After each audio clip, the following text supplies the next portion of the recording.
Screen दिख रही है? Yes. बेटा होमवर्क क्वेश्चन करे थे जो मैंने भेजे थे, आपने प्रेजेंटेशन खोली थी उसके एंड में होमवर्क क्वेश्चन थे, करे थे? नहीं करे थे? क्यों भाई, होमवर्क क्यों नहीं किया? वो नीट के क्वेश्चन है, नहीं करोगे तो तुम्हारे नुकसान है। होमवर्क क्वेश्चन में डिस्कस नहीं करा सकते जब तक आप करके नहीं आते, तो आप करके आइए, मैं तभी डिस्कस करा पाऊंगी। किसने करे?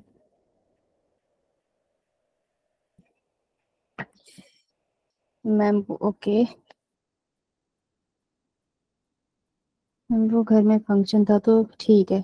दीक्षा के घर में फंक्शन था तो वो नहीं कर पाई, अंडरस्टैंड। बाकी सब तान्या, निशांत, अंतरिक्ष, बाकी बच्चों ने होमवर्क क्यों नहीं किया? तन्वी, अनुपमा, होमवर्क नहीं करोगे तो हो नहीं पाएगा, ये फैक्ट है। होमवर्क इकट्ठा हो जाएगा और वही नीट के क्वेश्चन है, वो सारे नीट से क्वेश्चन, या तो नीट के आए हुए क्वेश्चन है या नीट में आ सकने वाले क्वेश्चन है, नीट से इंस्पायर्ड क्वेश्चन है। अगर वो प्रैक्टिस नहीं करोगे आपका पढ़ने का कोई फायदा नहीं है, क्योंकि सिर्फ प्रैक्टिस से ही क्वेश्चन निकलते हैं, पढ़ने से नहीं निकलते। पढ़ने से आपको कॉन्सेप्ट क्लियर होते हैं ताकि आप क्वेश्चन लगा सको। ठीक है, तो अभी पहली पहली बार मैंने होमवर्क दिया था, करके नहीं आए हो तो ज्यादा कुछ नहीं कह रही। अगली बार होमवर्क नहीं करके आओगे, मैं ज्यादा कुछ नहीं करूंगी, मैं सिंपली वो डिस्कस नहीं करूंगी। मुझसे कोई पूछेगा वो क्वेश्चंस क्यों नहीं कराए थे नीट के, तो मैं बता दूंगी कि आप लोगों ने किए नहीं थे, आपने खुद से एफर्ट नहीं डाले, तो इसलिए हमने भी एक्स्ट्रा कराए नहीं। ठीक है, तो फिर अगर आपके पेरेंट्स पूछेंगे कि कैसे परफॉर्मेंस चल रही है, तो मेरे को वहां बताना पड़ेगा कि होमवर्क नहीं करके आते। ठीक है, ऐसे मत करना, अब तुम बड़े बच्चे हो, है ना। मेरे को अच्छा लगता है ऐसे शिकायतें लगाते हो, कोई मुझसे पूछे कि आपकी क्लास में ये क्वेश्चन क्यों नहीं हुए, मेरे को एक तो मेरे को पसंद नहीं ऐसा कोई पूछे, फिर वो पूछे मुझे बताना पड़ेगा, तुम्हारी शिकायत लगाऊंगी, फिर वो आगे शिकायत लगाएंगे, ये इतना लंबा सिस्टम क्यों डालना है। तुम होमवर्क कराओ, हम डिस्कस कर लेंगे, बात खत्म। 1 घंटे की क्लास में उसके लिए डांट सुनना क्यों चाहते हो, है ना। मुझे भी नहीं अच्छा लगता शिकायत लगाना, मुझे लगता है तुम्हें भी नहीं अच्छा लगेगा मैं ऐसा करूँ, तो होमवर्क खुद से कराया करो। माना मैंने 2 तरीके हैं पढ़ने, या बिल्कुल बच्चों की तरह मैं तुम्हें पढ़ाऊँ, होमवर्क नहीं किया, एक एक बच्चे से पूछूं, फिर उसके रीजन सुनूं, ठीक है, 15-20 मिनट इसमें लग जाएंगे। या फिर हम थोड़ा एडल्ट की तरह कर लेते हैं, क्योंकि तुम अब कॉलेज गोइंग होने वाले हो, तो मैं तुम्हें होमवर्क दे रही हूँ, तुम कराओ, अगर तुमने नहीं किया तो तुम मुझे बता दो भाई ये रीजन था, इस वजह से नहीं किया, पर पूरी क्लास में किसी ना किसी ने तो किया ही होगा। और जिसने नहीं किया वो बता दे कि मैम अभी क्लास के बाद कर लूंगी या कर लूंगा। तो 2 तरीके हैं, अभी भी टाइम है, खुद ही बता दो डिसाइड करके किससे पढ़ना है। बच्चों की तरह पढ़ना, मैं बिल्कुल छोटे बच्चे की तरह पढ़ा दूंगी, मुझे क्या है। थोड़ा अडल्ट की तरह पढ़ना है तो थोड़ा अडल्ट की तरह पढ़ लेंगे, ठीक है जी। Good evening ma'am. तो ठीक है, लेट मत आया कर, टाइम से आया कर। आइए, तो हम लोग ये वाला चार्ट कर रहे थे, वेजिटेटिव प्रोपगेशन वाला, याद है? मैम। वेजिटेटिव प्रोपगेशन वाले चार्ट में हम लोगों ने कर लिया था underground stem, aerial stem, sub aerial stem, aerial अच्छा सॉरी अंडरग्राउंड स्टेम और सब एरियल स्टेम करी थी हमने, है ना। आज हमने करनी है एरियल स्टेम, हमने करना है बुलबिल, और हमने करना है ये लीफ की मॉडिफिकेशन, ये 3 चीजें करनी है। उसके साथ वेजिटेटिव प्रोपगेशन हमारा खत्म हो जाएगा। वेजिटेटिव प्रोपगेशन हमारा जैसे ही खत्म हो जाएगा, फिर हम लोग क्या करेंगे, सेक्सुअल रिप्रोडक्शन पे जाएंगे। Okay, ma'am. फटाफट कर ले। इसका बहुत इजी है, एरियल का एक एग्जांपल है, बुलबिल का एक एग्जांपल याद करना है, और लीफ मॉडिफिकेशन का भी एक एग्जांपल याद करना है। देखो फटाफट कर लेते हैं इसको खत्म, फिर हम लोग सेक्सुअल रिप्रोडक्शन पे चलेंगे, और वो इजी है कंपैरेटिवली इन सब के। तो देखो एरियल स्टेम क्या है, कि स्टेम जो है वो हवा में, हवा की तरफ ही होती है ना, एयर की तरफ होती है, एयर के कांटेक्ट में। तो एरियल स्टेम मॉडिफिकेशन आपको किस में देखने को मिलेगी, in the case of sugar cane, गन्ना,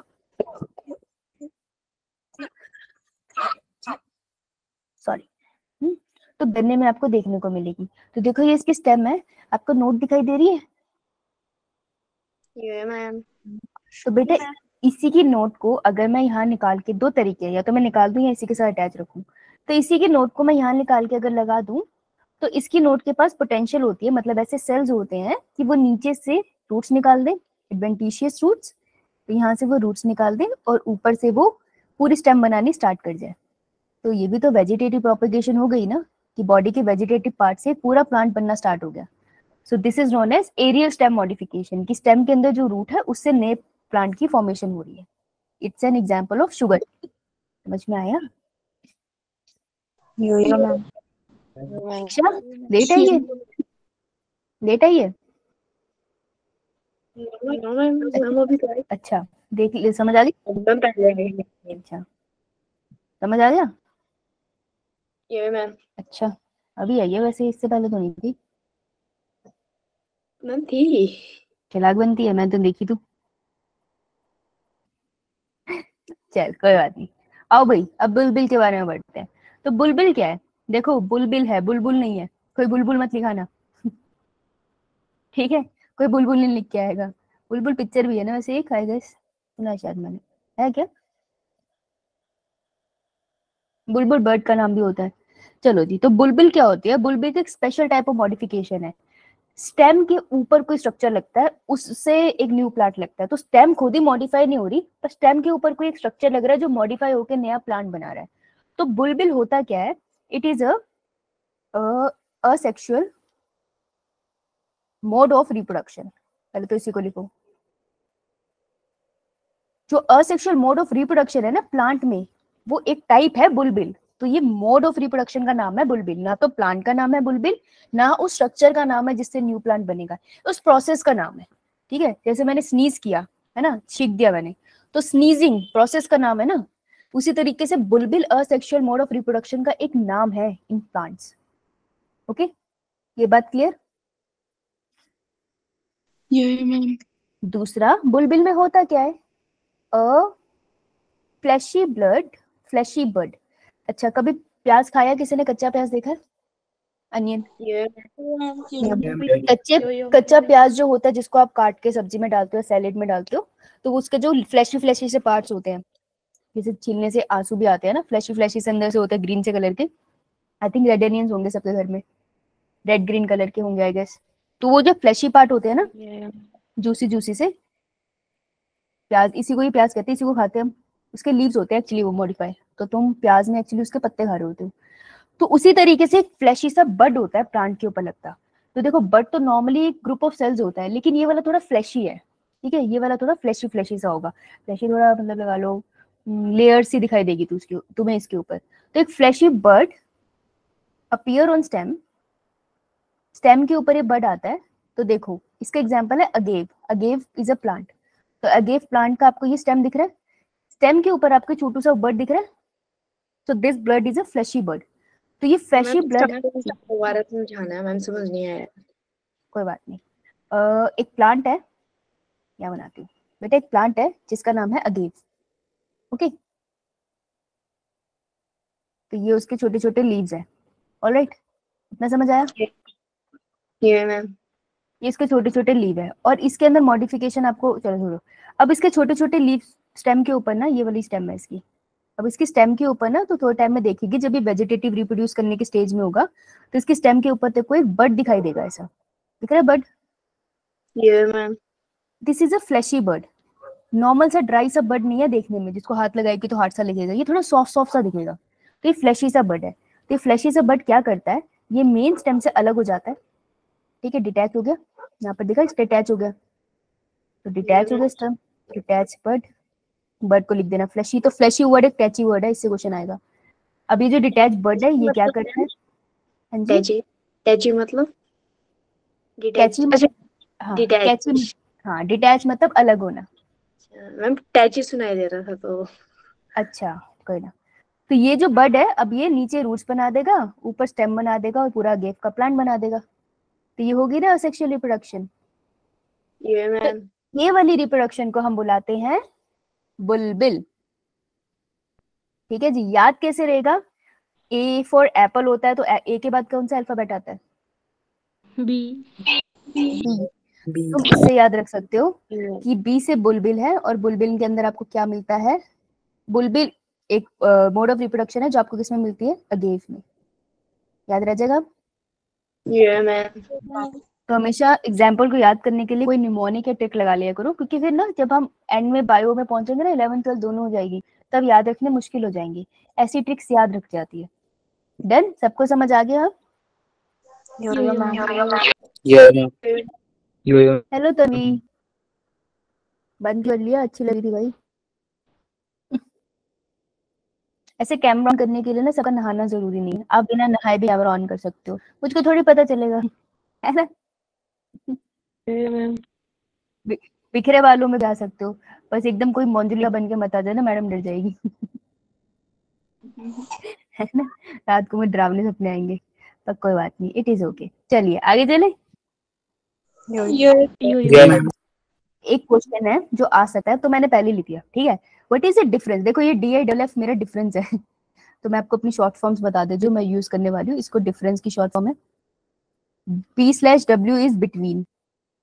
ये कुछ शॉर्ट फॉर्म है जो हम क्लास में यूज करेंगे, लेकिन अपने ना स्कूल के पेपर में मत लिख के आना, नहीं तो मैडम भी तुमको ऐसे दे देगी 10 में से 0। मैडम कहेगी ये मेरी शॉर्ट फॉर्म है 10 में से 10 की। फिर दिक्कत हो जाएगी थोड़ी, है ना। तो ऐसे मत करना। तो but is difference between bulb and बुलबिल, इसमें कंफ्यूजन रहता है बच्चों को। तो ये दो अलग चीजें हैं, ठीक है। बुलबिल तो तुमने कौन से प्लांट में पढ़ा, केव में पढ़ा है ना।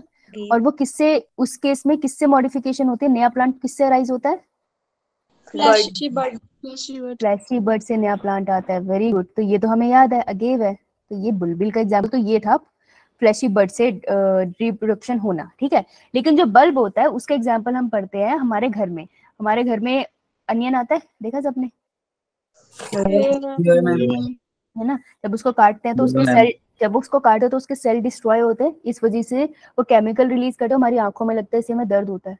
तो कभी प्याज को फ्रीजर में रखना, जमा देना, उसके बाद उसको निकाल के काटना। तो जब वो जमा होता है उसमें क्रिस्टल जमे होते हैं, तो जब आप उसको काटोगे ना तो उसके सेल डिस्ट्रॉय होंगे, लेकिन वो जल्दी से केमिकल रिलीज नहीं कर पाएंगे। क्यों, क्योंकि वो केमिकल क्रिस्टलाइज फॉर्म में है। तो जब तक केमिकल रिलीज होगा तब तक तो कट जाएगा ना प्याज। तो अगर फ्रीजर से निकाल के प्याज काटोगे तो आंखों में दर्द नहीं होगा। ओके, ठीक है। चलिए, तो जैसे प्याज होता है, जैसे ये प्याज है, मेरे सामने टोकरी पड़ी थी मोबाइल में। तो प्याज का आपने बेस देखा है कभी, ये तो ज्यादा दे रहा है ये प्याज। तो ये प्याज का जो बेस होता है यहाँ पे होता है, इस हिस्से को हम इसको काट देते हैं हम लोग, है ना। इसको सब्जी में नहीं डालते। तो ये होता है डिस्क लाइक स्टेम। स्टेम की मॉडिफिकेशन होती है, एक डिस्क बना देती है, डिस्क बना देते हैं, जो थ्रो कर सकते हो जिसको, तो डिस्क से बना देती है ये। अगर तुम इसको छोड़ दो इस डिस्क को, तो थोड़े टाइम में इस डिस्क से आपको ऐसे रूट्स निकलती दिखेगी, दिख रही है रूट्स, है ना। ये सारी रूट्स ही है इसकी, मस्त लाइव एग्जांपल बना हुआ है क्लास में, बहुत बढ़िया। तो यहाँ से रूट्स निकल जाएगी, ऐसे छोड़ दो, थोड़े टाइम में यहाँ पर क्या निकलेगा, पूरा प्लांट निकल जाएगा। तो इसकी जो डिस्क है, इससे नीचे एडवेंटिशियस रूट्स निकलेगी और ऊपर पूरा प्लांट बन जाएगा। तो ये जो डिस्क होती है ना, स्टेम की मॉडिफिकेशन, इस डिस्क को हम बुलाते हैं बल्ब। तो अनियन के केस में बल्ब इज अ डिस्क जिससे नया प्लांट अराइज होता है। तो bulb is a asexual mode of reproduction in onion. बुलबिल के केस में फ्लैशी बड था रिस्पॉन्सिबल न्यू प्लांट फॉर्म करने के लिए। तो समझ में आया, दोनों केस में रिसोर्सेज अलग है। ये क्लियर हुआ। तो बल्ब आपको मिलेगा अनियन में भी और गार्लिक में भी, ठीक है। तो मुझे किचन में मत भेजना गार्लिक लाने के लिए, घर पे देख लेना। ओके, सारी रूट्स मेरे लैपटॉप पे बैठ की, अरे तू भाई, चलो चले आगे। आइए, हाँ, इसी के साथ खत्म अर्निंग। अब इसके बाद एक और बचा, this is known as bryophyllum. तो देखो अभी तक हमने कितनी मॉडिफिकेशन करी है, स्टेम की मॉडिफिकेशन करी है, रूट्स के हमारे स्टेबस में थी नहीं। अब हम करेंगे लीफ मॉडिफिकेशन।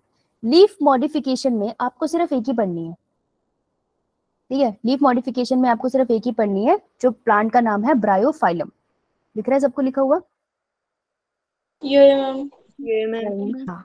तो ब्रायोफाइलम आपको पढ़ना है। अब इसके लीफ में क्या होता है, इसके लीफ ये दिख रहे हैं आपको, तो इसके लीफ के एंड्स पे ना, ये जो एंड्स होते हैं लीफ, इसको मार्जिन्स कहते हैं, ठीक है जी। अच्छे से, तो हर लीफ के ये मार्जिन्स है। मार्जिन्स के पास ना आपको छोटे छोटे बर्ड लगे हुए दिखेंगे। ये फ्लैशी बर्ड नहीं है, ये नॉर्मल बर्ड है, ठीक है जी। तो यहाँ पे आपको बर्ड लगे दिखेंगे। ये जो बर्ड्स है ना, इनके पास पोटेंशियल है कि ये न्यू प्लांट बना सके। तो ये बर्ड क्या करेंगे, ये बर्ड आगे ग्रो करेंगे और ग्रो करके क्या बना देंगे, न्यू प्लांट। इनमें बनेगी पहले रूट्स, फिर इसमें डेवलप होने लग जाएगी शूट, और इससे निकल जाएगा न्यू प्लांट। तो ब्रायोफाइलम में स्टेम के ऊपर बर्ड नहीं लगा, लीफ के मार्जिन्स पे बर्ड्स लगते हैं और वो बर्ड न्यू प्लांट को जन्म देते हैं। So this is known as leaf modification in asexual reproduction. समझ में आया?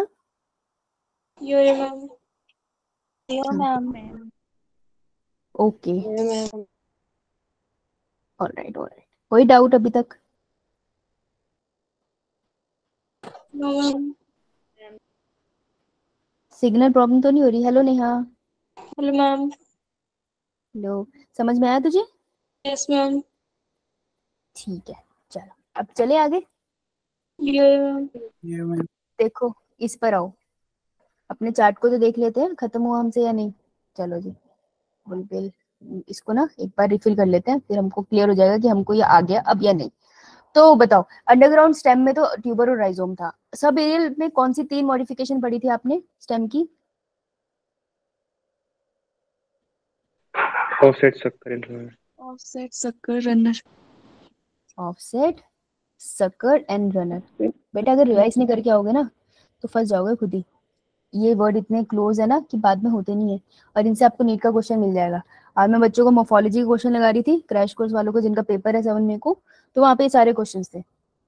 तो तुम्हारे नोट्स मैंने उनको भी फॉरवर्ड कर दिया क्विकली रिवाइज करने के लिए, है ना। एरियल में किसका एग्जाम्पल पढ़ा आपने? शुगर केन।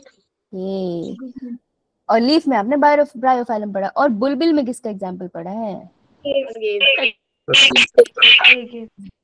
ओके, राइट, शाबाश। ठीक है जी, चलिए तो ये पार्ट हो गया हमारा खत्म, मुबारक है। अब हम लोग चलते हैं, एक छोटा सा टॉपिक है ग्राफ्टिंग, फिर हम क्वेश्चन लगाएंगे, ठीक है। ये मैम। तो आप में से कोई है जिनके पास खेत है, एप्पल वगैरह के, खेती करते हो? तो आपने ऐसे देखा होगा कि बड़ा कॉमन है। हाँ तन्वी, भूमिका, डाउट है? अच्छा तुम बता रहे हो कि है। ओके। हमारे यहाँ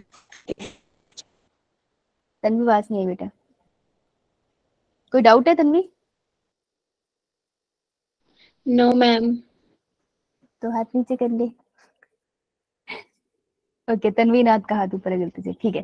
तो ग्राफ्टिंग में क्या होता है, एक प्लांट होता है, जड़ से लगा हुआ होता है, उसके ऊपर हम दूसरे प्लांट का पार्ट लगा देते हैं, ठीक है। जनरली यंग स्टेम्स लगाते हैं एक दूसरे के ऊपर, हम लगा के उसको ना किसी कपड़े से कवर कर देते हैं, ठीक है। अलग अलग तरीकों से कवर करते हैं, क्लोथ बांध देते हैं, मसलिन क्लोथ बांध देते हैं और फिर छोड़ देते हैं। टेप कर देते हैं हाँ मैम, टेप से, सेलो टेप से।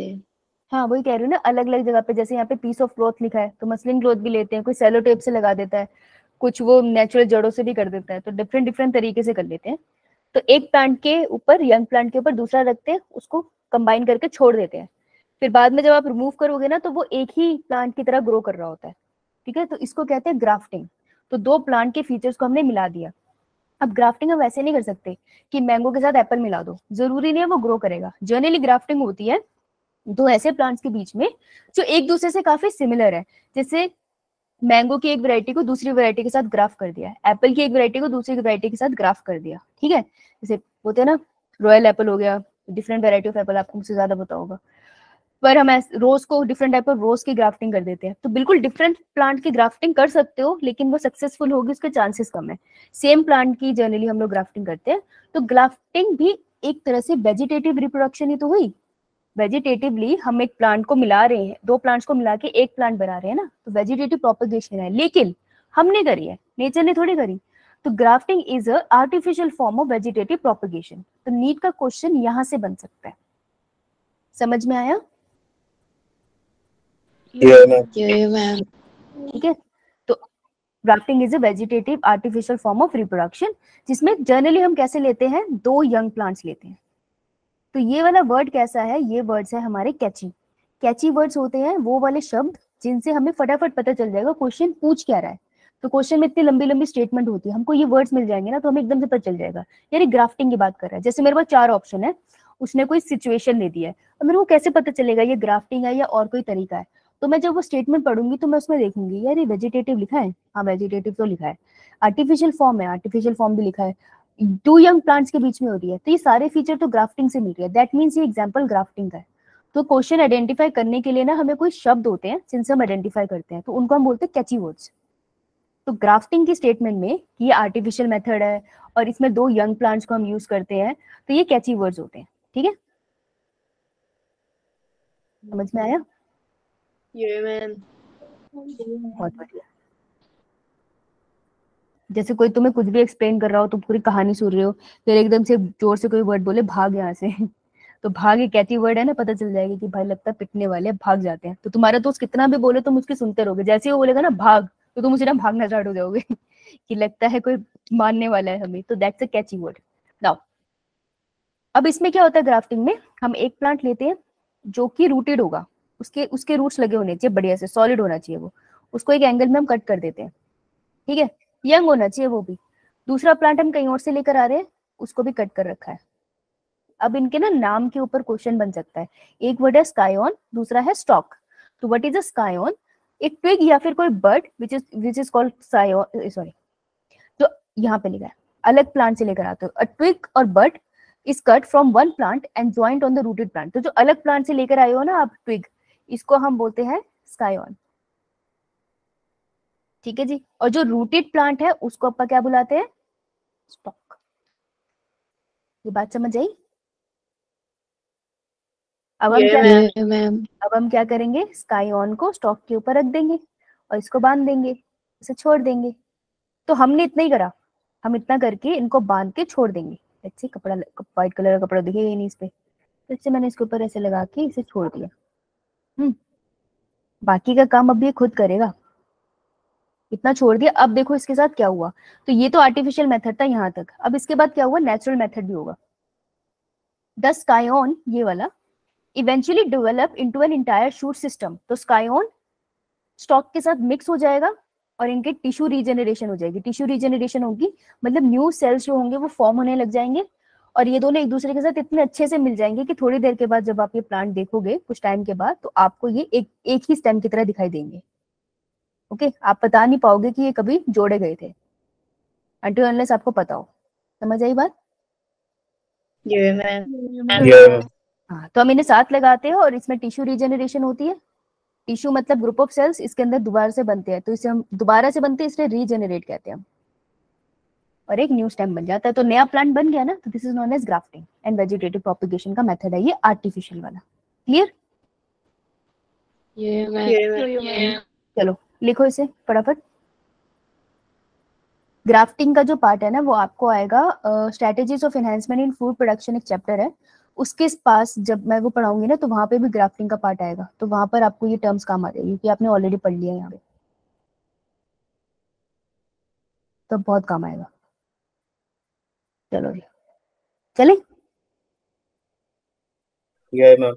चलो। Yeah, तो ma'am. फटाफट ना, मेरे को फटाफट, हाँ बोलो बेटा, लिखना था क्या? ओके, मेरे को फटाफट चार्ट लिखवा दो, फिर हम लोग वेजिटेटिव प्रोपिगेशन कर गए, क्वेश्चन प्रैक्टिस करेंगे नीट के प्रीवियस ईयर, और फिर हम लोग सेक्सुअल रिप्रोडक्शन की तरफ चलेंगे, ठीक है? रेडी?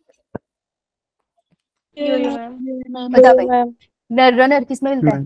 Example Grass. ग्रास। कैसे याद है? क्योंकि ग्रास के ऊपर रन करते हैं। सकर कहाँ मिलता है? Banana. बनाना। और पाइनएप्पल, और एक गंदा सा नाम था, क्रिजेंथेमम। हाँ, क्रिजेंथेमम भी कहते हैं, क्राइजेंथेमम भी कहते हैं। क्रिजेंथेमम इज राइट प्रोनाउंसिएशन में से। Offset, Water Yeah, ma'am. Water hyacinth, और पिस्तिया। पिस्ता भूल गए तुम?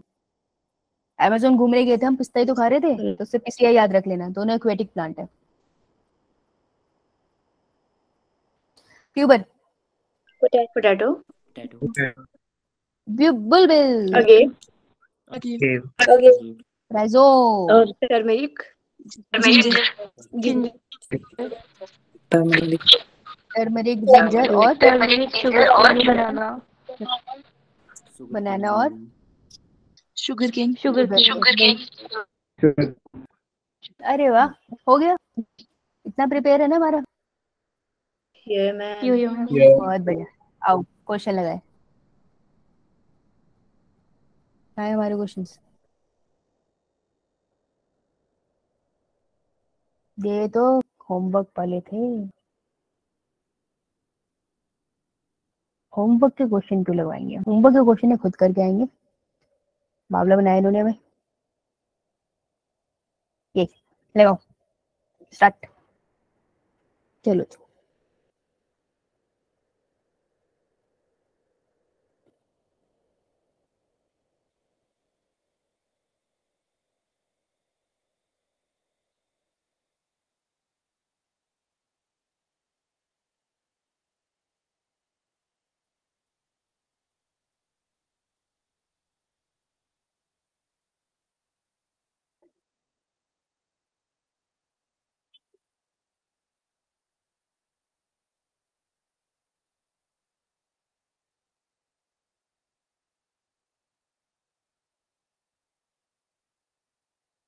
बोलो। A. नहीं नहीं, मैं चैट में ही पूछ रही थी बेटा, जिन्होंने आंसर नहीं किया उनसे कह रही थी। हाँ, सबसे पहले आंसर किया Praveen Sharma. Good. So non flagellated spores, तो ये तो स्पोर्ट्स करे थे हम, जो फ्लैजिलेटेड थे उनको क्या बुलाते थे? जू स्पोर्स। क्लेमिडोमोनास में बड़ा था, है ना। तो नॉन फ्लैजिलेटेड स्पोर्ट्स कोनिडिया है, किस ऑर्गेनिज्म में मिलते हैं? Fungus known as penicillium. Answer A is correct सबका, वेरी गुड। देखो यहाँ पे एक्सप्लेनेशन भी दी है, जब आप खुद से करोगे तो एक बार से रीड कर सकते हो। नाउ डू दिस वन जल्दी, लेट्स सी कौन पहले करता है।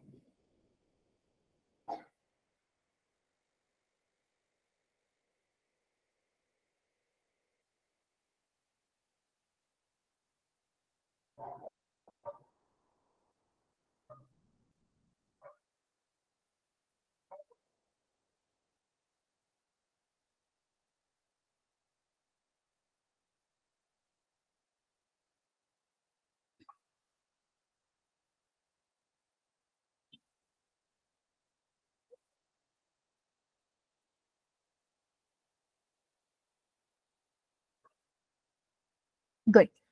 विच type of stem modification is seen in banana? तो अभी पीछे करा हमने, बनाना में क्या दिखता है हमें? राइजोम। राइजोम। हाँ, moving on. Good, try this one, ध्यान से पढ़ना।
नाइस, गुड, शाबाश। An aquatic plant which is common in known terror of Bengal. Terror of Bengal का दूसरा नाम क्या था? Water hyacinth. वाटर हाइसिंथ, है ना, तुम पूरा लिखना water hyacinth, right. Fresh water में मिलता है हमें। तो ये दो क्वेश्चन है। An aquatic plant which is commonly known as terror of Bengal can propagate vegetative by, पहला क्वेश्चन ये, and it is also called, दूसरा नाम भी पूछ रहा है, तो दूसरा नाम इज वाटर हाइसिंथ, और कोई तो था ही नहीं। और वो किससे वेजिटेटिव प्रोपेगेशन करता है? ऑफसेट से। तो answer would be A. Offset thick होता है या थिन होता है? Thick. थिक होता है।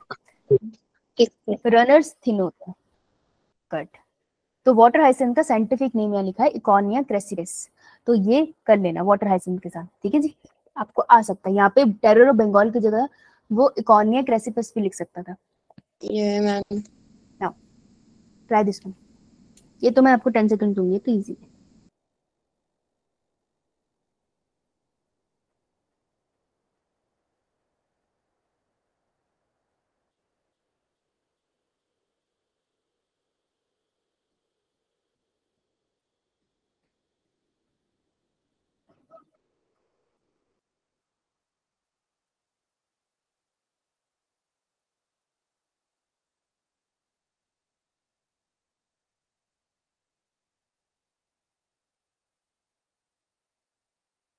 Last 5 seconds.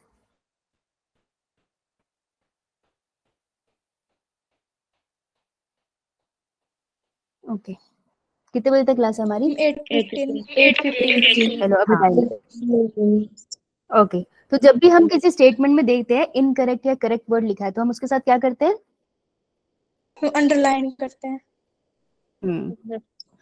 तो हमें इनकरेक्ट मैच ढूंढना है। तो बैक्टीरिया बाइनरी फिजन से डिवाइड करता है। Yes ma'am. मैं इसको टिक करूंगी, मैं टिक करूंगी तो मुझे लगेगा यही सही आंसर है, और मैं ओएमआर शीट में गलत भर दूंगी, है ना, तो ये गलती हो जाती है, तो इसलिए हम अंडरलाइन करते हैं। देखो यीस्ट से बडिंग होती है यीस्ट में, यो मैम। क्लैमिडोमोनास से स्पोर बनते हैं, यो मैम। अमीबा में कोनिडिया बनता है। No ma'am. तो देखो अब मेरे को आंसर मैंने सॉल्व कर लिया, अब मैं पीछे क्वेश्चन पे जाऊंगी। क्वेश्चन ने इनकरेक्ट पूछा था ना, तो इनकरेक्ट ऑप्शन मेरा है डी, तो आंसर वुड बी डी। तो हमेशा क्वेश्चन में जो अंडरलाइन किया है उसको ना आंसर निकालने के बाद चेक कर लिया करो कि क्वेश्चन में क्या पूछा है, फिर आंसर क्लिक किया करो, ठीक है। यो मैम। ऐसे वो कभी गलत नहीं होगा। नो नो ये बताओ 5 सेकेंड्स, बताओ। गुड सूर्यांश, नाम उसका लेते इसने सबसे पहले आंसर किया था, वैसे आंसर सब सही दे रहे हैं।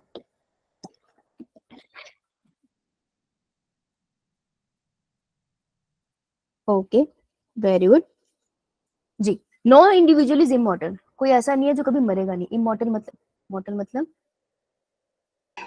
Never die. मरना। Can die, immortal can not die. समझ आई? कोई भी इंडिविजुअल अमर नहीं है, अमर के लिए वर्ड है immortal. Okay except single A, answer would be A, right.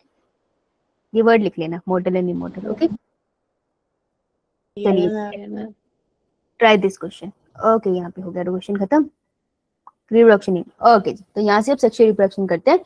तो ये सेक्सुअल रिप्रोडक्शन का पार्ट यहाँ से खत्म हो गया, ठीक है जी, डन।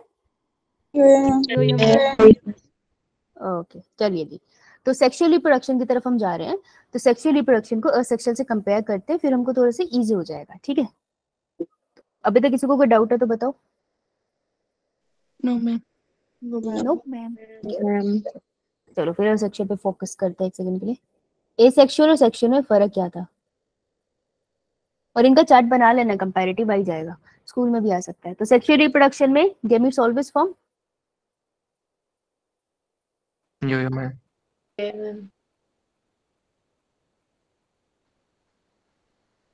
और असेक्सुअल के केस में मे और may not form.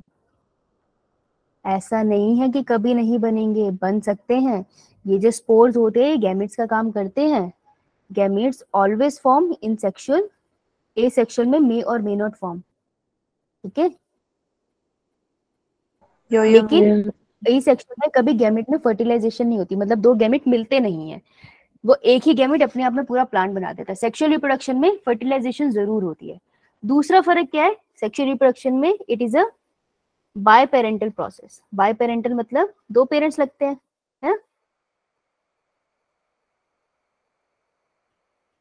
With few exception. कुछ एक्सेप्शन है इसमें, जैसे अर्थवर्म, उसमें एक ही पेरेंट लग जाता है, तो फ्यू एक्सेप्शन काटो। बाय पेरेंटल प्रोसेस है और ये यूनी पेरेंटल प्रोसेस है, इसमें एक ही पेरेंट यूज होगा, ठीक है। अभी तक हमने एक ही प्लांट से कर लिया था ना, यूनी पेरेंटल प्रोसेस है ये। आर्टिफिशियल वाला था जिसमें हमने दो प्लांट इन्वॉल्व किए थे, राइट। तो ये बेसिक डिफरेंस है between sexual and asexual reproduction. Clear है सबको? यो मैम। बहुत बढ़िया, चलिए आगे बढ़ते हैं। तो सेक्सुअल रिप्रोडक्शन के बारे में अब ये लाइन क्या बोल रहा है, ध्यान से सुनना। It involve formation of male and female gamete. तो दो तरीके के गैमेट बनेंगे। गैमेट क्या होते थे, स्पेशलाइज्ड सेल्स होते थे जिनमें हैप्लॉइड नंबर ऑफ क्रोमोसोम है। तो मेल और फीमेल गैमेट बन जाएंगे दो तरीके के। अब या तो एक ही पेरेंट उसको बनाएगा या दो डिफरेंट इंडिविजुअल बनाएंगे। जैसे कि अर्थवर्म होता है ना, तो अर्थवर्म होता है उसमें मेल फीमेल का कॉन्सेप्ट नहीं होता, उसमें एक ही अर्थवर्म मेल गैमेट भी बना लेगा, येलो वाले बनाए जैसे मैंने, फीमेल गैमेट भी खुद ही बना लेगा, दोनों एक साथ बना लेता है। But in the case of let's say frog, लेकिन फ्रॉग के केस में हम लोग देखते हैं, ह्यूमन ले लेते हैं, चलो ह्यूमन के केस में हम क्या देखते हैं कि मेल गैमेट जो होता है स्पर्म वो मेल बनाता है और फीमेल गैमेट जो होता है एग वो फीमेल बनाती है। तो यहाँ दो इंडिविजुअल आ गए, राइट। तो गैमेट फॉर्मेशन होगा, दो टाइप के गैमेट बनेंगे, या तो वो एक ही पेरेंट बना रहे हैं या वो डिफरेंट पेरेंट बना रहे हैं, ठीक है, क्लियर है। नाउ जो ऑफस्प्रिंग बनता है ना वो कभी भी पेरेंट का आइडेंटिकल नहीं होता। जैसे कि हम ए सेक्शन में क्या कर रहे थे, हम उसमें देखते थे एक सेल से दो सेल बनते थे और हम इन्हें कहते थे क्लोन्स है, है ना। क्लोन्स बनते थे जो बिल्कुल पेरेंट जैसे दिखते थे और आपस में भी सेम होते थे, ऐसे ही होता था। Yeah, ma'am. लेकिन सेक्सुअल रिप्रोडक्शन में जब गैमेट फ्यूज करते हैं ना, लेट्स से ये स्पर्म है और ये एग है, जब ये फ्यूज करते हैं तो ये बनाते हैं जाइगोट। जाइगोट आगे डेवलपमेंट करके पूरा बेबी बनाएगा। फॉर एग्जांपल चिंटू बन गया हमारा। अब चिंटू अपने पेरेंट से अलग दिखेगा, ठीक है, और चिंटू अपने भाई बहन से भी अलग दिखेगा। तो चिंटू आइडेंटिकल नहीं होता पेरेंट से या अपने भाई बहन से कंप्लीटली। तो इस वाले प्रोसेस को हम कहते हैं कि सेक्सुअल रिप्रोडक्शन में हमें क्या देखने को मिलता है कि क्लोन्स नहीं बनते। मैं लिख सकती हूँ नो क्लोन्स फॉर्म, कभी क्लोन्स नहीं बनते, एक्सेप्ट जो कुछ ट्विंस होते हैं ना जो बिल्कुल सेम दिखते हैं, वो अलग कॉन्सेप्ट है, तो मैं तुमको सेक्सुअल रिप्रोडक्शन ह्यूमन में पढ़ाऊंगी। पर जनरली सेक्सुअल रिप्रोडक्शन में क्लोन्स नहीं बनते और वेरिएशन आती है, तो एक दूसरे से अलग दिखते हैं ना, अलग दिखने की कॉन्सेप्ट को हम बोलते हैं वेरिएशन। तो वेरिएशन इज विजिबल। जैसे तुम अपने भाई बहन से अलग दिखते हो, वो तुम्हारी वेरिएशन है। हर इंडिविजुअल, तुम मेरे से अलग दिखते हो, अपने पेरेंट्स से अलग दिखते हो, तो ये वेरिएशन है। तो हम सब एक दूसरे से अलग दिखते हैं क्योंकि हमारा जेनेटिक मटेरियल 0.1% एक दूसरे से डिफरेंट है, क्योंकि हम सेक्सुअली रिप्रोड्यूस करते हैं। तो जो भी सेक्सुअल रिप्रोडक्शन से फॉर्म होते हैं उनमें हमें वेरिएशन देखने को मिलती है। ये कॉन्सेप्ट मियोसिस में हम ज्यादा पढ़ते हैं, अभी के लिए इतना याद कर लो काफी है, ठीक है। मियोसिस में और पढ़ाऊंगी, अभी इतना डिटेल में नहीं जाएंगे, ठीक है। तन्वी क्लियर है?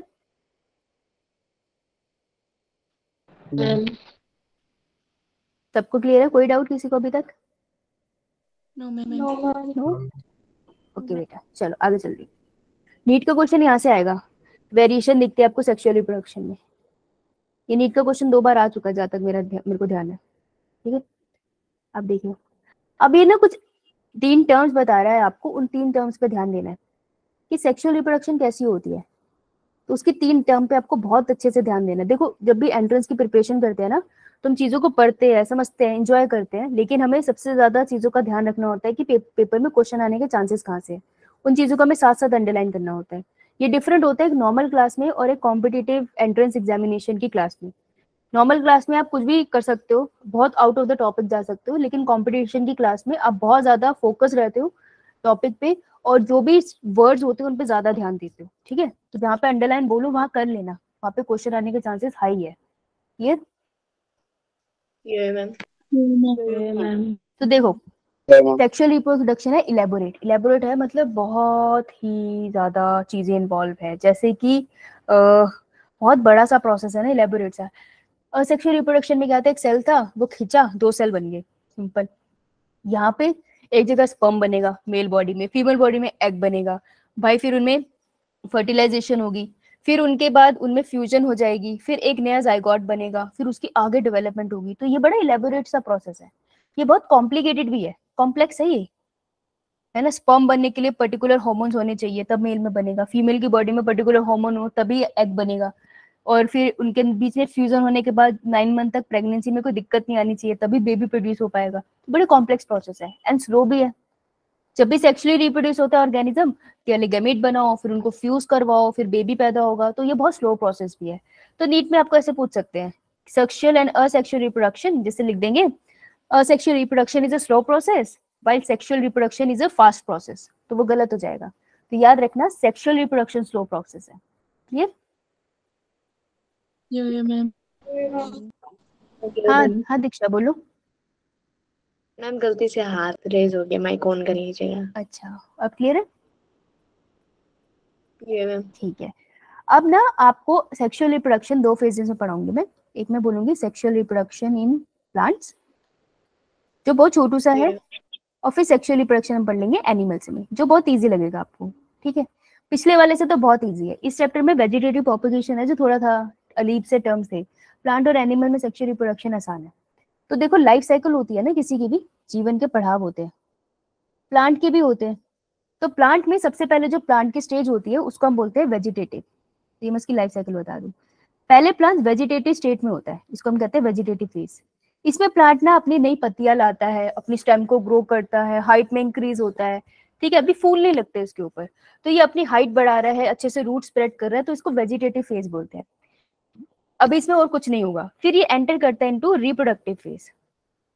रिप्रोडक्टिव फेज में क्या होता है, या तो वेजिटेटिव पार्ट से ये न्यू प्लांट को जन्म देगा, या फिर जो फ्लावरिंग प्लांट्स होते हैं ना एंजियोस्पर्म, उसमें फूल आ जाते हैं। तो जब भी किसी प्लांट के ऊपर फूल लगे मिले ना, तो तुम समझ जाना उस प्लांट की एज क्या होगी कि वो रिप्रोडक्टिव फेज में है। तो रिप्रोडक्टिव फेज में वो क्या करेगा, रिप्रोडक्शन करेगा, सेक्सुअल रिप्रोडक्शन, सेक्सुअल है नहीं सेक्सुअल रिप्रोडक्शन दोनों, ठीक है, नए प्लांट को जन्म देगा। फिर प्लांट अर्न करेगा अपनी लास्ट स्टेज में, जिसको कहते हैं सेनिसेंस। सेनिसेंस मीन्स बुढ़ापा। Old age. वो ओल्ड एज में एंटर कर जाएगा और अल्टीमेटली उसकी हो जाएगी डेथ, है ना, ऐसी होता है। तो बेटा this is a life cycle of a plant. Question कैसे आएगा, आपसे ऑर्डर पूछेंगे, आप नीट लगाना, PYQs लगाना एम्स के, तो आपको वहां पे ऑर्डर मिलेगा कि पहला फेज कौन सा आता है। तो प्लांट में सबसे पहले उसकी जिंदगी में जो फेज आता है that is a vegetative phase. फिर आ जाता है रिप्रोडक्टिव फेज। उल्टा सीधा नहीं होता है, ऐसे नहीं होता रिप्रोडक्शन से वेजिटेटिव में जाए, कभी नहीं होगा। कभी ऐसा हुआ है कोई अडल्ट दोबारा से इन्फेंट बन जाए, नहीं हो सकता ना, बॉडी तो ग्रो कर गई है। तो वेजिटेटिव फेज, फिर रिप्रोडक्टिव फेज, फिर सेनिसेंस, और सेनिसेंस एंड हो जाती है विद द डेथ, राइट। तो ये 3 फेजेस का आपको ऑर्डर पता होना चाहिए। क्लियर? ये मैम, Yeah, ma'am. ये मैम, ये सबने? Yeah, ma'am. Yeah, ma'am. अगर तुम सिर्फ लिखते रहते हो, जैसे साथ साथ पढ़ते भी हो, लिखने में तो नहीं रह जाते। लिखने में मत रह जाना, लिखने के लिए तो मैं प्रेजेंटेशन क्लास के पास भेज दूंगी, है ना। समझने पे फोकस करना, लिखने का तो इतना लंबा काम भी नहीं है। साथ साथ लिख सकते हो, बढ़िया है, लेकिन जब मैं कोई चीज समझा रही हूँ ना इंपॉर्टेंट, तो पेन छोड़ के समझ लिया करो, ओके। ये मैम, Yeah, ma'am. इसको हैबिट बना लो। नाउ प्लांट ना, प्लांट्स विल सेक्सुअली रिप्रोड्यूस, ये हम स्टेटमेंट दे रहे हैं, ठीक है जी, कि सेक्सुअली रिप्रोड्यूस वो करेंगे, और फ्लावर्स के थ्रू करते हैं, फ्लावर उसका मेन ऑर्गन होता है। लेकिन व्हेन, क्वेश्चन है कब, कब एग्जैक्टली फ्लावर आएगा ये तो पता नहीं। So on the basis of कि डिफरेंट प्लांट्स में डिफरेंट टाइप ऑफ फ्लावरिंग होती है और रिप्रोडक्शन होती है, plants can be divided into 3 category, ठीक है। तो प्लांट्स 3 कैटेगरी में मैंने डिवाइड कर दिए। देखो, एक को मैं कहती हूँ एनुअल, ऐसे प्लांट्स है जिनको मैं एनुअल नाम से जानती हूँ, बहुत सारे प्लांट्स आते हैं इस कैटेगरी में। दूसरे प्लांट्स है बाइनियल, और तीसरी कैटेगरी ऑफ प्लांट्स है पेरिनियल। ये टर्म आपको इकोलॉजी में इतनी मिलेगी ना, तो इसको यहीं पे क्लियर कर लेते हैं। तो एनुअल प्लांट्स होते हैं, अच्छा एनुअल फंक्शन होता है स्कूल में, कितनी बार होता है साल में? एक बार. एक बार तो एनुअल प्लांट्स वो प्लांट्स होते हैं that they complete, blue colour visible है, Yeah, ma'am. ये मैम, ये साथ साथ लिखो, ये साथ साथ लिखो, दे complete their life cycle in 1 year. 1 year को अंडरलाइन करो, 1 ईयर ओनली। यानी कि बेटा एक ही साल में वो वेजिटेटिव फेज में आएंगे, फिर रिप्रोडक्टिव फेज में आएंगे, फिर वो सेनिसेंस करेंगे और मर जाएंगे। तो इनकी जिंदगी एक ही साल की होती है, सारे फेजेस एक साल में ले लेते हैं, तो इसे हम कहते हैं एनुअल प्लांट्स, ठीक है। क्लियर? जैसे जनरली आपके जो क्रॉप्स होते हैं ना, वो एनुअल प्लांट्स होते हैं, चावल होते हैं ना, लगाओ उसी सीजन में आप निकाल लो, तो एनुअल प्लांट्स होते हैं जनरली। फिर आते हैं बाइनियल, बाइनियल का मतलब होता है बी से बोले तो 2, तो बाइनियल कौन से प्लांट्स होंगे, कोई गैस करेगा? दे कंप्लीट, मैं सेम लिख रही हूँ, there life cycle in 2 years. तो ये पता जनरली क्या कहते हैं, फर्स्ट ईयर में ये क्या करते हैं, ग्रो करते हैं, जैसे कि लीफ बड़ा कर लेंगे, स्टेम ऊंचा कर लेंगे, अपने रूट्स फैला लेंगे। फिर ये सेकेंड ईयर में क्या करते हैं, रिप्रोड्यूस, फ्लावर लगाएंगे ये, और फिर सेनिसेंस करके मर जाएंगे, ठीक है जी, ये मैम, क्लियर? अब ये बचे मैम, हमारे पास पेरिनियल प्लांट। तो पेरिनियल प्लांट वो होते हैं जो अपनी लाइफ साइकिल मोर देन 2 ईयर्स में कंप्लीट करे। अब 2 ईयर से ज्यादा वो 3 ईयर में भी कर सकते हैं, 12 ईयर में भी कर सकते हैं, 100 ईयर्स में भी कर सकते हैं, ठीक है। तो पेरिनियल के पास बहुत बड़ी विंडो है। So they complete their life cycle in more than 2 years. तो इसमें ना आपको वेजिटेटिव फेज, रिप्रोडक्टिव फेज ढंग से नहीं दिखाई देता, क्योंकि अब सोचो वो 100 साल तक जी सकता है, बनाना ट्री कितना लंबा जी सकता है। तो अब मैं उसको कैसे बताऊंगी वो वेजिटेटिव फेज में है या रिप्रोडक्टिव फेज में है, सेनिसेंस में चला गया, उसका लाइफ साइकिल इतना बड़ा है, राइट। तो पेरिनियल में ना ये स्टेजेस इतने सही तरीके से क्लियर नहीं होती, पर एनुअल और बाइनियल में आपको ये स्टेजेस जो है ना, वेजिटेटिव, रिप्रोडक्टिव, ये बहुत अच्छे से दिखाई देगी। क्लियर? ये मैम।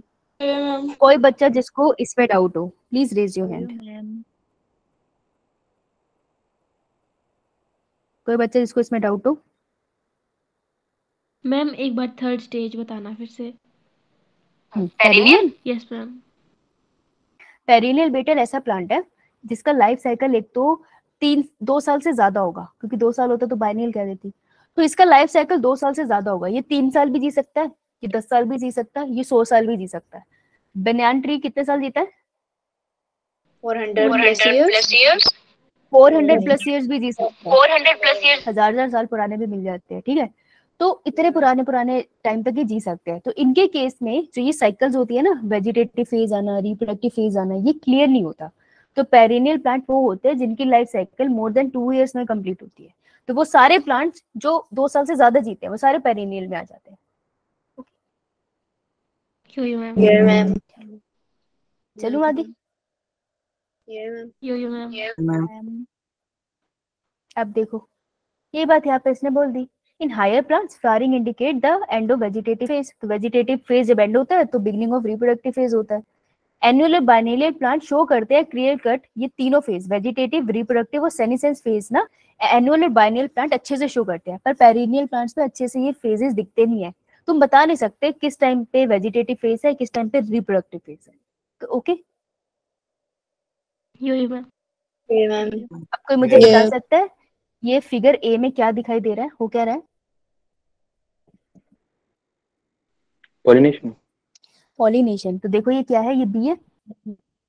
बी के पैरों में ये येलो येलो दिख रहा है, ये मैम। ये पोलन है। पोलन है। बी की बॉडी पे दिख रहा है आपको येलो येलो, इसके विंग्स पे भी लगा हुआ येलो येलो, ये सारे पोलन है। तो ये एक प्लांट से लेकर आया होगा, अब ये इस प्लांट पे बैठेगा तो अपने पोलन छोड़ देगा ये सारे, और ऐसे पॉलिनेशन हो जाती है। तो पॉलिनेशन लिखा रहे हैं यहाँ पे, ठीक है। ये मैम। चलो जी, थक तो नहीं गए? No ma'am. No ma'am. बेटा पेरिनियल के साथ ना यहाँ पे 2 बॉक्स बना ले, नीट का ना 4 मार्क का क्वेश्चन यहाँ से आता है। तो 2 बॉक्स में तुझे 2 एग्जांपल बताने वाली हूँ। मैंने और किसी के नहीं बताया ना, एनुअल बाइनियल के, उसके एग्जांपल से क्वेश्चन नहीं आएगा, क्वेश्चन आएगा पेरिनियल के। तो 2 क्वेश्चन आएंगे, आते हैं ऐसे अक्सर। तो अनयूजुअल टाइप ऑफ फ्लावरिंग कुछ प्लांट्स दिखाते हैं, जिसमें से एक एग्जांपल है बैम्बू स्पीशीज, एक एग्जांपल अपने पास स्ट्रॉबिलेंथस कुंथियाना। 2 अलग अलग नाम है। बैम्बू स्पीशी, बैम्बू प्लांट वो होते हैं जिसमें आपने अगर कभी देखा हो तो वो अंदर से खोखले होते हैं। वो प्लांट, उनकी स्टेम ना अंदर से खोखली होती है, मतलब होलो होती है, तो उठाने में बहुत हल्की लकड़ होती है ये। तो जैसे अगर फर्नीचर इससे बनता है ना, मेरे घर पे सोफा है बैम्बू का, तो बहुत इजीली उठ जाता है, एक हाथ से उठा सकते हो आप उसको। तो बैम्बू स्पीशीज क्या होती है, इसकी खास बात है कि ये पूरी जिंदगी में एक बार फ्लावर करती है। फ्लावर करने का मतलब है रिप्रोडक्शन ना। तो ये पूरी जिंदगी में एक बार रिप्रोड्यूस करती है। तो फॉर एग्जाम्पल मान लो एक बैम्बू प्लांट था जो 70 ईयर्स ओल्ड था, और उसने डिसाइड किया कि मैं रिप्रोडक्शन करूंगा, ठीक है। तो वो रिप्रोडक्टिव फेज में गया, उसने फ्लावर लगाए, और उसी साल फिर वो मर भी जाएगा, सेनिसेंस करके डेथ भी हो जाएगी उसकी। तो जिस साल वो फ्लावर लगाता है उसी टाइम सेनिसेंस भी होती है और डेथ भी हो जाती है। तो वो एक ही साल, एक ही बार पूरी जिंदगी में रिप्रोड्यूस करता है 50 से 100 साल के जीवन काल में। सोच रहे हो कितनी बड़ी बात है। वो लार्ज नंबर ऑफ फ्रूट्स बनाएगा और फिर वो मर जाएगा। ओके, दूसरा नाम है जो थोड़ा घातक सा है। हाँ बोलो। स्ट्रॉबिलस, स्ट्रॉबिलेंथस, चलो स्पेलिंग एनसीईआरटी से कंफर्म कर देना। स्ट्रॉबिलेंथस कुंथियाना, ये वो फ्लावर है, ये जो पर्पल करके आपको दिख रहे हैं, ये एक बार फ्लावर करता है इन 12 ईयर्स, 12 साल में सिर्फ एक बार फ्लावर करता है ये भी तो पेरिनियल हो गया ना, दिख रही है पूरी पहाड़ी कवर होगी। तो स्ट्रॉबिलस कुंथियाना पे नीट में स्टेटमेंट बेस्ड क्वेश्चन आता है। जैसे स्टेटमेंट होंगे, आपको पूछेंगे which of the following statement is correct, तो वो पूछ लेंगे स्ट्रॉबिलस कुंथियाना 50 से 100 सालों में एक बार फ्लावर करता है, तो वो स्टेटमेंट सही होगी? No ma'am. No ma'am. हाँ, तो आपको तभी पता होगा, आपने पढ़ा होगा, अब पढ़ लिया ना, अब तो हो जाएगा। Yes ma'am. इसी के साथ सेक्सुअल रिप्रोडक्शन इन प्लांट्स खत्म हो गया। तो मुझको एक बार रिवाइज कराओगे, फिर मैं करा दूं। Yo ma'am. एनिमल्स कल एनिमल्स में तो मैं थोड़ा ही करा पाएंगे आज हम सेक्शन इन प्लांट्स, यानी कि एक और लेक्चर लगेगा इसका, उसमें क्वेश्चन प्रैक्टिस होगी और फिर ये चैप्टर खत्म हो जाएगा। फिर हम लोग स्टार्ट करेंगे sexual reproduction in flowering plants. Flowering plant की सेक्सुअल रिप्रोडक्शन के लिए आपको एनसीईआरटी लेकर आनी पड़ेगी, क्योंकि साथ साथ पढ़ोगे तभी एनसीईआरटी समझ आएगी, नहीं तो समझ नहीं आएगी। Sexual reproduction in flowering plant से नीट में बहुत क्वेश्चन आते हैं, तो उसको बहुत अच्छे से समझना है, और वो थोड़ा कॉम्प्लिकेटेड भी होता है, ठीक है। तो आप क्लास मत मिस करना वो वाली। चलो, सेक्सुअल रिप्रोडक्शन इन प्लांट जब हम पढ़ रहे थे तो सबसे पहले हमने क्या पढ़ा कि प्लांट की लाइफ साइकिल के फेजेस बताइए। कैसा क्या बड़े थे अभी? सबसे पहले वेजिटेटिव फेज, फिर रिप्रोडक्टिव फेज, सेनेसेंस फेज,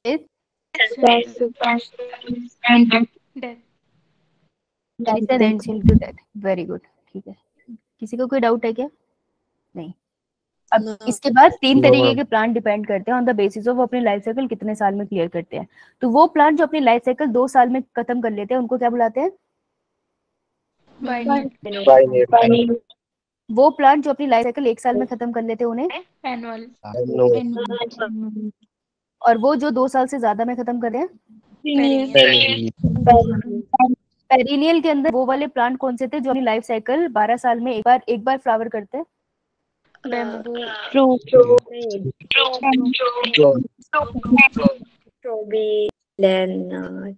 कुछ ही ना करनी है। स्ट्रॉबिलैंथिस कुंथियाना। स्ट्रॉबी जैसे स्ट्रॉबेरी होती है ना, स्ट्रॉबी लेंथिस कुंथियाना, KUN कुन, थियाना जैसे थाना होता है, थी आना, समझ आई? ये 12 साल में एक बार करा है, ठीक है। नाम नहीं भूलना है, अभी एक ही कॉम्प्लिकेटेड नाम कराया है, 6 साल कराऊंगी तो फिर भूल जाएगी। और वो कौन सा होता है जो 100 सालों में या 70 साल में या 50 100 के बीच में एक बार फ्लावर करता है? Bamboo. बहुत बढ़िया। सेक्सुअल रिप्रोडक्शन इन एनिमल्स कर ले अब। देखो, अब हम करेंगे सेक्सुअल रिप्रोडक्शन इन एनिमल्स। मैं यहाँ लिख देती हूँ, मैं इसको कंपेयर कर लेती हूँ, फिर ना हमें आसान हो जाएगा। तो देखो, सेक्सुअल रिप्रोडक्शन इन प्लांट्स यहाँ लिख देती हूँ, और यहाँ लिख देते हैं सेक्सुअल रिप्रोडक्शन इन एनिमल्स। अब इसके केस में हम किसकी बात करने वाले हैं? मैं इनके ना लाइफ स्पैन कंपेयर कर रही हूँ, ठीक है जी। तो लाइफ स्पैन कैसे चलता है इनका ना, उसको कंपेयर करके बता रही हूँ, क्योंकि कंपैरिजन में क्वेश्चन आ जाता है। तो प्लांट के केस में सबसे पहला फेज था वेजिटेटिव, एनिमल के केस में उसी फेज को हम कहते हैं जुवेनाइल, बच्चे जब मासूम से होते हैं, है ना, कहीं भी कुछ भी फेंक फूंक देते हैं, तो ये तो जुवेनाइल। फिर फेज आता है जब बॉडी में बहुत सारे चेंजेस आते हैं, उस फेज को हम बुलाते हैं प्यूबर्टी। प्लांट के केस में प्यूबर्टी नहीं आती है, ठीक है। तो प्यूबर्टी में बॉडी तैयार हो रही होती है रिप्रोडक्टिव फेज में एंटर करने के लिए। तो प्यूबर्टी के टाइम पे हमें क्या देखने को मिलता है? Morphological changes. मॉर्फोलॉजिकल चेंजेस का मतलब क्या है कि आपको दिखेगा लड़कों की बियर्ड आनी स्टार्ट हुई है, लेकिन इवनली बियर्ड नहीं आती, यहाँ बियर्ड आ रही है, किसी के यहाँ आ रही है, चेस्ट में थोड़े बहुत बाल आने स्टार्ट हुए, बॉडी वी शेप में बननी स्टार्ट हुई है। तो किसी की हाइट बहुत निकल जाती है और कोई बहुत पतला हो जाता है, कोई एकदम से वेट पुट ऑन कर लेता है।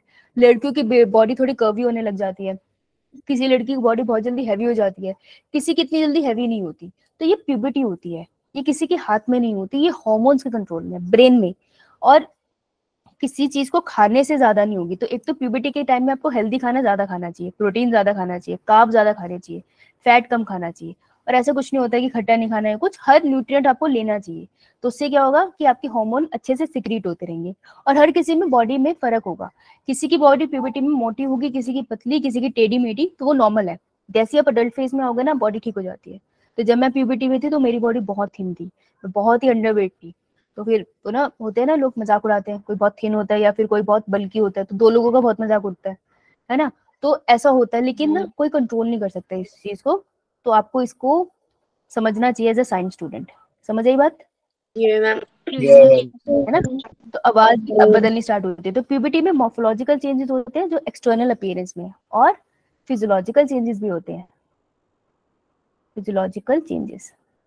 जैसे मेल के केस में टेस्टिस का साइज इंक्रीज हो जाता है क्योंकि अब वो स्पर्म बनाने लायक बनने लगी है। फीमेल के केस में फिजियोलॉजिकल चेंजेस में अब उनकी मेंस्ट्रुअल साइकिल स्टार्ट हो जाती है, राइट। तो ये कुछ फिजियोलॉजिकल चेंज है, मतलब बॉडी के जो फंक्शंस होते हैं ना, अगर उसमें चेंज है तो उसको फिजियोलॉजिकल चेंज कहते हैं, ठीक है। प्यूबर्टी के बाद वो एंटर कर जाएगा into which phase, into reproductive phase, है ना। तो प्लांट में बस ये वाला फेज मेंशन नहीं था, प्यूबर्टी, इसके बाद रिप्रोडक्टिव आता है। फिर रिप्रोडक्टिव के बाद कौन से फेज में एंटर करते हैं? सेनिसेंस, ओल्ड एज, है ना। Old age. सेनिसेंस, ऊपर भी सेनिसेंस बोल देते हैं, ठीक है जी। तो रिप्रोडक्टिव फेज है अडल्ट फेज जिसको हम कहते हैं। तो प्यूबर्टी, देखो प्यूबर्टी में स्पर्म और एग बनना स्टार्ट हो जाता है, सही बात है, लेकिन फीमेल की बॉडी भी तैयार नहीं होती है बेबी को कंसीव करने के लिए। तो इसलिए प्यूबर्टी के बाद जब वो अडल्ट स्टेज में एंटर करेगी तब रिप्रोडक्टिव फेज हम मानते हैं कि बेहतर होता है, राइट। मेल भी अभी तैयार नहीं होती उसकी बॉडी की, वो एक तरीके से मतलब स्पर्म प्रोडक्शन तो हो जाती है पर मेंटली वो तैयार नहीं होता टू बी अ फादर। तो इसलिए हम रिप्रोडक्टिव फेज मानते हैं, जब प्यूबर्टी एंड होती है तब रिप्रोडक्टिव फेज आता है, राइट। तो adult phase is a reproductive phase. जैसे मेरा, I am an adult, right, तुम प्यूबर्टी स्टेज में हो, हमारे छोटे भाई बहन होंगे वो वेजिटेटिव, हम वेजिटेटिव सॉरी जुवेनाइल फेज में होंगे, और जो घर में बुजुर्ग है वो सेनिसेंस फेज में है, राइट। क्लियर सबको? क्वेश्चन आता है यहाँ से कि प्यूबर्टी में क्या दिखता है आपको, मॉर्फोलॉजिकल और physiological changes in the body, ठीक। दूसरा, प्लांट में जो जुवेनाइल फेज है, एनिमल में जो जुवेनाइल फेज है, प्लांट में वो वेजिटेटिव फेज कहलाता है। एक ही क्वेश्चन आता है, क्लियर? चलो लिख लिया सबने, लिख लिया सबने? Yo ma'am. मैं पढ़ा देती हूँ। देखो, in animal juvenile phase is followed by morphological physiological changes prior to active reproductive behaviour. तो जुवेनाइल से रिप्रोडक्टिव में जाने से पहले जो प्यूबर्टी का फेज आता है वहां पर मॉर्फोलॉजिकल और फिजियोलॉजिकल चेंजेस मिलते हैं, ठीक है जी। यही बात इन्होंने बता दी है। अब नेक्स्ट में हम ये बता रहे हैं, दो चीजें हैं जो आपको पता होनी चाहिए कि जो मैमल्स होते हैं ना, अब देखो मैमल एक इंटरेस्टिंग चीज होगी। तो आपको याद है एनिमल किंगडम? यो मैम। तो एनिमल किंगडम को ना दो पार्ट्स में डिवाइड कर देते हैं, इजी से डिवाइड करेंगे, ठीक है, डिफिकल्ट नहीं। एक होते हैं हमारी इन्वर्टिब्रेट, जिनके पास क्या नहीं होती, बैकबोन, रीढ़ की हड्डी नहीं होती, इन्वर्टिब्रेट्स। और एक हमारे पास होते हैं वर्टिब्रेट्स, जिनके पास रीढ़ की हड्डी होती है। बेटा मुझे मेरी आवाज क्यों सुन रही है? लाउड स्पीकर में सुन रहा है कोई? वर्टिब्रेट्स के अंदर आपको ग्रुप्स मिलते हैं। सबसे पहला कौन सा होता है? पाइसिस, मच्छी। मच्छी के बाद कौन आया था धरती पे? एम्फीबियंस, फ्रॉग वगैरह। फिर कौन आया था धरती पे? रेप्टाइल्स। रेप्टाइल्स ने जन्म दिया था, रेप्टाइल्स ने जन्म दिया था एक तरफ बर्ड को और दूसरी तरफ मैमल्स को। रेप्टाइल से आए हैं हम और रेप्टाइल से आए हैं बर्ड्स, लेकिन अलग अलग एंसेस्ट्री में आए हैं। एनिमल किंगडम में पढ़ेंगे, परेशान ना हो। तो अभी लिख देती हूँ मैं एप्स और दूसरी तरफ मैमल्स। तो ना इस रिप्रोडक्शन वाले चैप्टर में हम मैमल्स पे फोकस कर रहे हैं, ठीक है, इस पे देख रहे हैं। तो ये कह रहे हैं जो मैमल्स होते हैं ना जिनमें प्लेसेंटा बनता है, तो प्लेसेंटा क्या होता है? नाड़ू। मैम इसमें मैम जिससे बेबी को फीड करते हैं जब वो वॉर्म में होता है। जिससे बॉडी को, बेबी को क्या? मैम बेबी की फीडिंग होती है जब वो मदर के वॉर्म में होता है। हाँ, जब मम्मी की बॉडी में होता है तो बेबी को न्यूट्रिशन इसी से मिलता है, मदर से, और बेबी का वेस्ट मटेरियल भी मम्मी के पास प्लेसेंटा से जाता है। तो प्लेसेंटा कुछ ऐसे लगा होता है यूट्रस में, ऐसा सा स्ट्रक्चर होता है प्लेसेंटा। आधा मम्मी की बॉडी से बनता है, आधा बेबी खुद बनाता है, बेबी के सेल्स भी होते हैं इसमें, ठीक है। तो ये रहा हमारा बेबी, और प्लेसेंटा से बेबी कैसे कनेक्ट होता है? थ्रू अम्बिलिकल कॉर्ड ना, सुना होगा, है ना। तो जो प्लेसेंटा वाले मैमल्स होते हैं उसकी कुछ डिवीजन बताने वाले हैं। ये इतनी बात क्लियर है? बात क्या हो रही है यहाँ पे?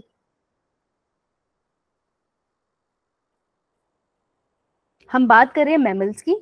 मैमल्स वो ऑर्गेनिज्म जिनमें रीढ़ की हड्डी होती है, बॉडी पे बाल होते हैं, बच्चों को दूध पिला सकती है मदर्स, वो मैमल्स होते हैं। उनके अंदर हम उन मैमल्स की बात कर रहे हैं जिनमें प्लेसेंटा बनता होगा, यानी प्रेगनेंसी के टाइम पे प्लेसेंटा बच्चे को न्यूट्रिशन देता होगा। इतनी बात क्लियर हुई सबको? Yeah. बस आज चलो यहीं पे एंड करते हैं। 8:15 तक थी ना क्लास? Yeah. सॉरी बेटा, मैं भूल गई थी, मुझे लगा था 8:30 तक है। रियली रियली सॉरी, गलती से एक्सटेंड कर दी मैंने। ओके